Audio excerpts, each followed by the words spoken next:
Alright, let's take a look at the Elemental archetype.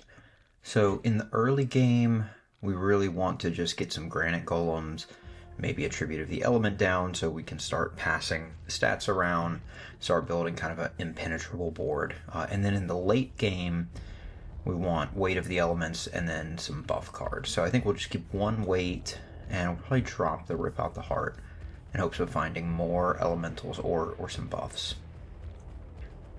Okay, we found an elusive elemental that's really good for the mid game. So we'll just start with Earthright. So at the start of each of our turns, we can start summoning some Granite Golems and kind of get our strategy rolling. Alright, Abyssal, we expect them to likely have an enabler here.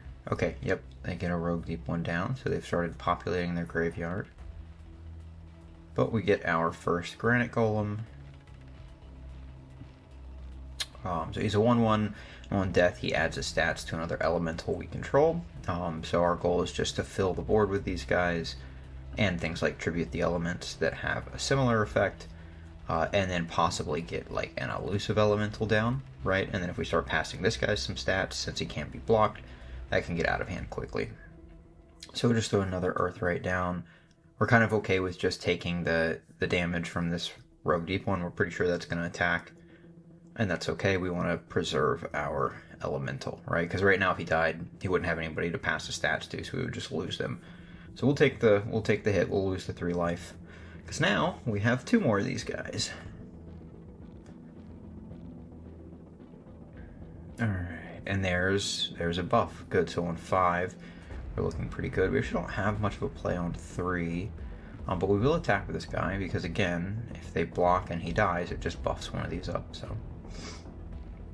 Now, the one thing we're kind of susceptible to right now is AoE, right? Because if you... Yep, that exactly, because if you kill all 3, then there's nothing for them to pass their stats to. So that forces us to take a bit of a reset, but we summon to it at the start of our turn anyways, so it's not a huge deal.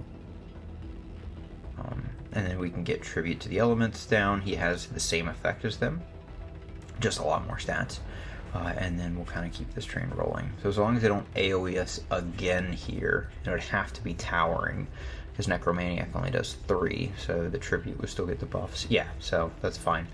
That does 3, he becomes a 7/3. Summon 2 more, and now we can feed the flames, right?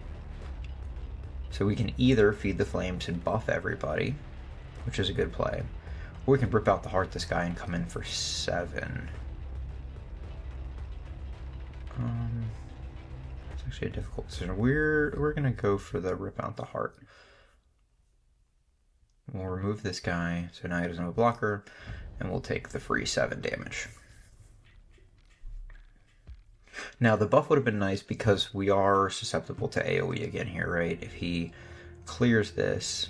Okay, he just kills 1, so that just buffs this guy. But if you'd cleared it, if you played another Necromaniac, then we would have lost our entire board and had to rebuild again. Which, not the end of the world, but... Okay, yeah, we can... Is it better to... It's probably... I think we were about the heart... Oh, yeah, we were about the heart again. We have exactly 9. Cool, so that's an example of the Elemental deck, right? So...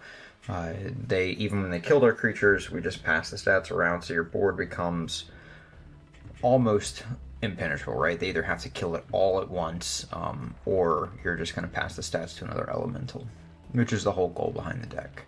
And for our upgrade, Tribute coming down on 3 is really powerful. Elusive coming down on 3 and getting 4 health is also powerful, but we're going to go Tribute first, I think.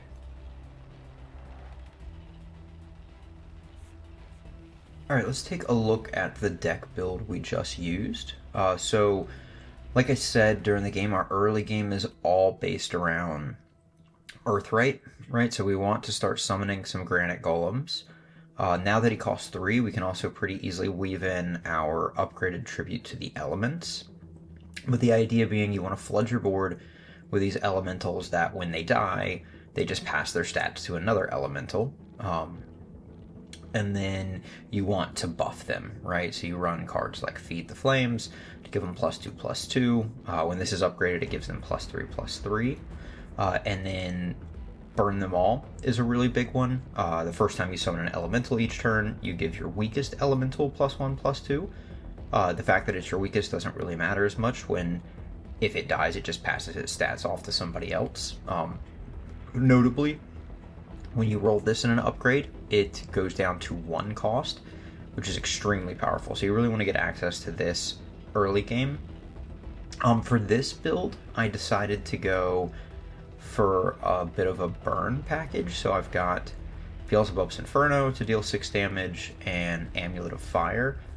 You can also pivot to Ignite, which is similar to Feed the Flames. It's a 3-cost spell that gives your creatures +1/+1. If you're going for more of the buff strategy, I've found that a lot of times Burn Them All plus Feed the Flames, especially if they both get upgraded, can be enough. And sometimes, if your board gets cleared towards the late game, you just need something to close out the game. And if you can upgrade Beelzebub's Inferno, it costs 4, so if you happen to draw into 2 of these, you can deal 12 damage. So it's a good finisher. And then Weight of the Elements is another huge card. When it dies, it fills your board with Granite Golems. So you get 5 1/1s, and you can immediately drop like a Feed the Flames or something and buff them up, and then it becomes a really difficult board to deal with. And then kind of the sneaky play is always the Elusive Elemental. It cannot be blocked.